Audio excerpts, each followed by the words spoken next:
सर्व शिक्षक बंधू भगिनी आणि माझ्या विद्यार्थी मित्रांनो, आज आपण मुंडे साहेब यांची जयंती पूर्ण महाराष्ट्रभर नव्हे तर पूर्ण देशभर एक स्वाभिमान दिन म्हणून साजरी करत असतो।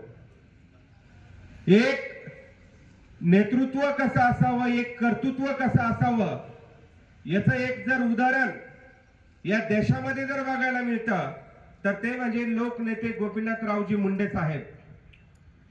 एका ग्रामीण भागामध्ये शिकणारा एक विद्यार्थी ज्याला कोणतीही राजकीय पार्श्वभूमी नव्हती, त्यांचे वडील हे गावचे साधे सरपंच किंवा ग्रामपंचायत सदस्य सुद्धा नव्हते, असं व्यक्तिमत्व गावापासून तर केंद्रीय मंत्रिपदापर्यंत धडक मारतं। म्हणजे या व्यक्तीमध्ये असणारे जे नेतृत्व गुण असतील, कर्तृत्व गुण असतील, हे प्रत्येक विद्यार्थ्याला प्रेरणादायी ठरतं। मुंडे साहेब आपल्या भाषणामध्ये नेहमी म्हणत असतात, माझे वडील साधे गावचे ग्रामपंचायत सदस्यही नव्हते, मला कोणत्याही प्रकारची राजकीय पार्श्वभूमी नव्हती, परंतु मी जे जगलो ते उपेक्षितांसाठी जगलो, मी जे जगलो ते बहुजनांसाठी जगलो, मी जे जगलो ते दलितांसाठी जगलो आणि या 18 पगड जातींना बरोबर घेऊन जाण्यासाठी माझ्या शरीरामध्ये रक्ताचा शेवटचा थेंब असेपर्यंत हा माझा संघर्ष अविरत चालू राहील। आणि आपला जीवनभर संघर्ष करणारे लोकनेते गोपीनाथरावजी मुंडे साहेब यांनी आपल्याला प्रत्येकाला स्वाभिमान शिकवला। ते नेहमी म्हणत असतात, मी कधीही कोणापुढे झुकणार नाही, वाकणार नाही, परंतु माझा स्वाभिमान कधीही कुणापुढे गहाण टाकणार नाही।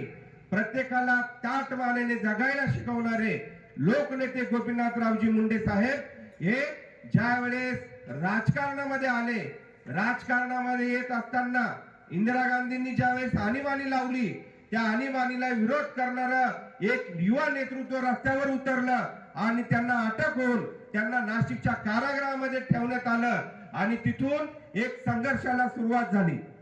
मुंडे साहेबांचा संघर्ष हा सुरुवातीपासून तर शेवटपर्यंत सुरू होता, परंतु कोणत्याही धमकीला कधी घाबरले नाही, कधीही सगळ्या प्रकारचा दबाव त्यांच्यावर आला त्याच्या पुढे कधी ते झुकले नाहीत आणि संघर्ष करीत आपला कार्याचा ठसा त्यांनी या जनतेपुढे ठेवला आणि एक लोकनेते, एक जनतेचे नेते म्हणून पदवी बहाल करणारे लोकनेते गोपीनाथरावजी मुंडे साहेब यांनी या देशाला विरोधी पक्ष नेता कसा असावा याचं एक उदाहरण घालून दिलं।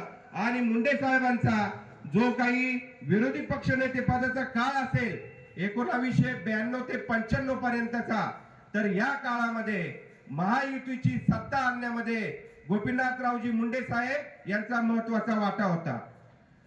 काही उदाहरणं अशी असतात, काही मैत्री अशी असतात की एक देशाला त्याचं एक नेतृत्व मिळत असतं आणि या नेतृत्वातून एक राज्य घडत असतं। त्याचं उदाहरण म्हणजे मुंडे साहेब आणि विलासरावजी देशमुख साहेब यांची मैत्री अशी होती, एक भाजपा पक्षामध्ये होते तर एक काँग्रेसमध्ये होते आणि त्याचा जो एक नेहमी विलासरावजी देशमुख नेहमी त्याचा उल्लेख आपल्या भाषणामध्ये करत असत, त्या काळी सुधाकरजी नाईक हे मुख्यमंत्री होते आणि जे आपले विलासरावजी देशमुख होते ते संसदीय कार्यमंत्री म्हणून कार्यरत होते। काँग्रेस आणि राष्ट्रवादीची सत्ता होती आणि त्याच काळात भुजबळ बरेच आमदार घेऊन त्यांनी काँग्रेसमध्ये प्रवेश केला होता आणि याची परिणिती अशी झाली की भाजपाचं संख्याबळ वाढलं, परंतु विरोधी पक्षनेते पद हे बहाल होण्यासाठी किंवा संसदीय कार्यक्षेत्रामध्ये येण्यासाठी त्यांना 2 ते 4 आमदारांची गरज होती आणि त्यावेळेस विरोधी पक्षनेते म्हणून ते आपले सर हे त्यावेळी तिथं कार्यरत होते आणि सर कार्यरत असताना मुख्यमंत्री आणि सर्वांनी सभागृह सुरू झालं। सभागृहामध्ये त्यावेळी चौधरींनी जे विधानसभेचे अध्यक्ष होते, विधानसभेचे अध्यक्ष असताना मधुकर चौधरी या गदारोळामध्ये विरोधी पक्ष नेतेपदी मुंडे साहेबांचं नाव घेतलं आणि सर्वांना एक धक्का बसला आणि त्यावेळेस विलासराव देशमुख यांनी मुंडे साहेबांचा हात धरला आणि सरांच्या जागेवर त्यांना नेऊन उभं केलं। त्यावेळेस सर हे त्या वेलमध्ये अध्यक्षांची चर्चा करण्यामध्ये गुंतलेले होते आणि त्या रूपाने या महाराष्ट्राला एक विरोधी पक्ष नेता लाभला आणि 3 वर्षाच्या कारकिर्दीमध्ये मग एनरॉन आम्ही समुद्रात बुडवू, दाऊदला आम्ही फरफटत आणू, या प्रकारच्या ज्या घोषणा त्यांनी केल्या त्या काळामध्ये, त्या 3 वर्षाच्या विरोधी पक्षनेत्याच्या काळामध्ये 1995 मध्ये महायुतीची सत्ता आली आणि या सत्तेमध्ये जर सर्वात महत्वाचा वाटा होता तर तो मुंडे साहेबांचा होता। मुंडे साहेबांनी आयुष्यभर जे काही बहुजन असेल, उपेक्षित असेल, भगवान बाबांनी जमिनी विका पण शिका हा संदेश दिला आणि भगवान बाबांचे भक्त लोकनेते गोपीनाथरावजी मुंडे साहेब ज्ञानाची गंगा हा प्रत्येक बहुजन समाजापर्यंत गेली पाहिजे यासाठी अविरत प्रयत्न केले। त्यांनी शेतकऱ्यांसाठी अविरत प्रयत्न केले, कामगारांचं नेतृत्व केलं, शेतकऱ्यांचं नेतृत्व केलं आणि त्या काळातले जेवढे शेतकरी नेते होते या शेतकरी नेत्यांना राजकारणामध्ये आणून शेतकऱ्यांचा विकास करण्यासाठी प्रेरित केलं। त्याचं एक जर उदाहरण असेल तर पाशा पटेल साहेब, आमदार पाशा पटेल साहेब, असे अनेक आमदार साहेबांच्या सानिध्यामध्ये जर एखादा व्यक्ती आला तर तो साहेबांचा होत असत आणि मुंडे साहेबांनी प्रत्येकाला संघर्ष करून समाजकारणातून राजकारण करायला शिकवलं। परंतु जर आजची जर परिस्थिती बघितली अतिशय खिन्न वाटतं। चांगले चांगले लोकनेते या महाराष्ट्राच्या राजकारणातून गेले। फुले, शाहू, आंबेडकर यांचा महाराष्ट्र म्हणावं की न म्हणावं असा प्रश्न प्रत्येकाला पडतो।